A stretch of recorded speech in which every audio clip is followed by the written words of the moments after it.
¿Alguna vez nos hemos parado a pensar qué hay detrás de cómo se enseña inglés en los colegios? O sea, ¿cuál es el plan maestro? Pues hoy vamos a meternos de lleno en eso, a desgranar los estándares que marcan el camino para aprender a comunicarse de verdad en otro idioma. Porque, a ver, seamos sinceros, dominar un idioma es muchísimo más que chaparse listas de vocabulario o reglas gramaticales, ¿no? Va de conectar, de entender y de que te entiendan, de abrir la mente a otras culturas, a otras formas de ver el mundo. Vale, para no perdernos por el camino, esta es la hoja de ruta que vamos a seguir. Primero veremos el plan general, después nos zambullimos en las 3 competencias que son la base de todo.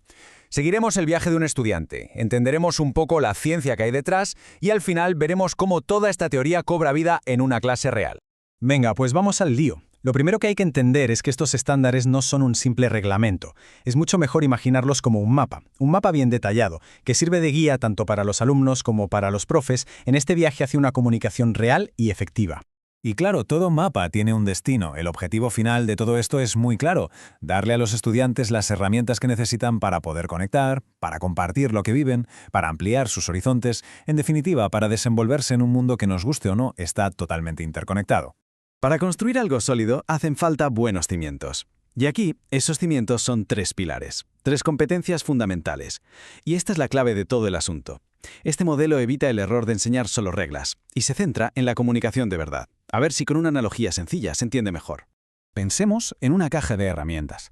La competencia lingüística nos da las herramientas en sí, las palabras, la gramática, los sonidos, todo.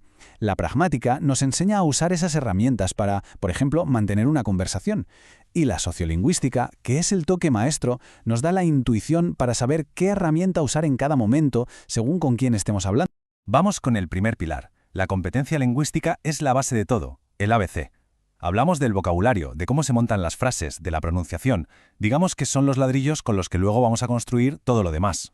Pasamos al segundo, la competencia pragmática. Aquí es donde la cosa se pone interesante, donde el idioma entra en acción. Ya no vale solo con saber formar una frase correcta, se trata de usarla para conseguir algo, convencer a alguien, dar una noticia, pedir perdón, contar un chiste.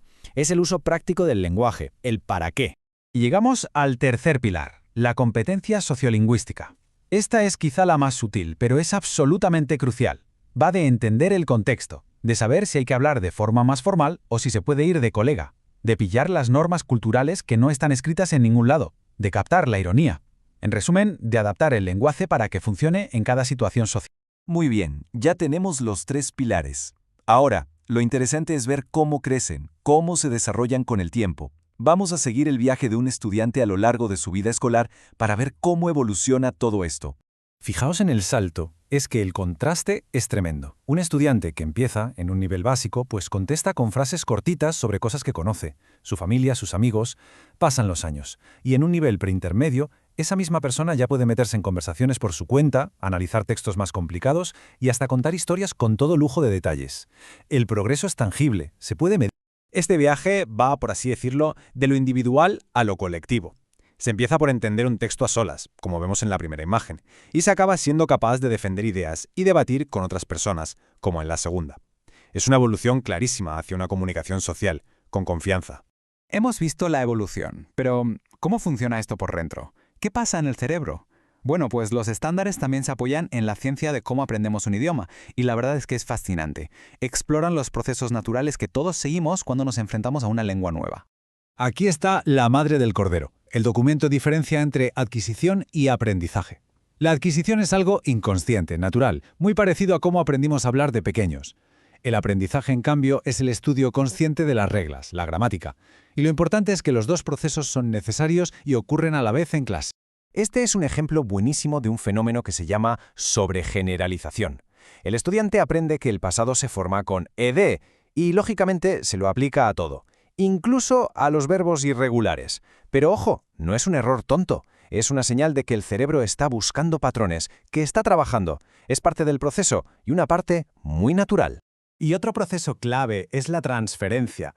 Básicamente, usamos nuestra lengua materna como un andamio para ir construyendo el nuevo idioma. A veces nos ayuda, otras veces nos lleva a cometer errores que tienen su gracia, pero demuestra que nuestro primer idioma es la base sobre la que edificamos los demás. Y toda esta teoría, toda esta ciencia, ¿cómo se lleva a una clase normal y corriente? Vamos a ver un ejemplo muy práctico sacado del propio documento que ilustra cómo estos conceptos tan abstractos se convierten en actividades chulas y sobre todo útiles para el estudiante. Pues aquí lo tenemos, el proyecto Mi Portafolio de Inglés.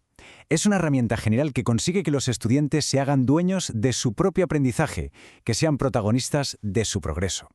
Este portafolio tiene 3 partes. Primero, una carta de presentación, donde reflexionan sobre cómo son ellos aprendiendo. Luego, una bitácora, donde van apuntando las cosas que ya son capaces de hacer.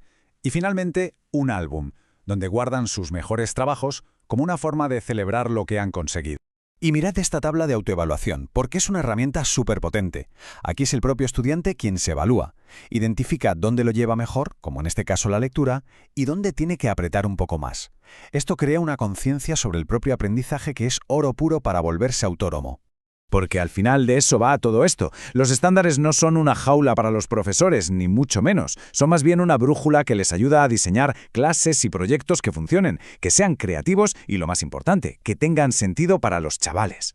Vale, pues para que nos quedemos con lo esencial. Aprender un idioma es un viaje organizado que se apoya en esas 3 competencias que hemos visto.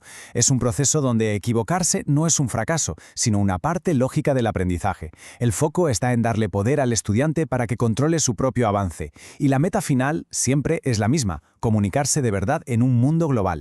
Y todo esto nos deja con una última reflexión. Quizás el objetivo de todo este sistema no es simplemente que alguien se aprenda las reglas de un idioma. Quizás el propósito real, el que de verdad importa, es enseñar a conectar mundos, a construir puentes entre culturas usando la palabra,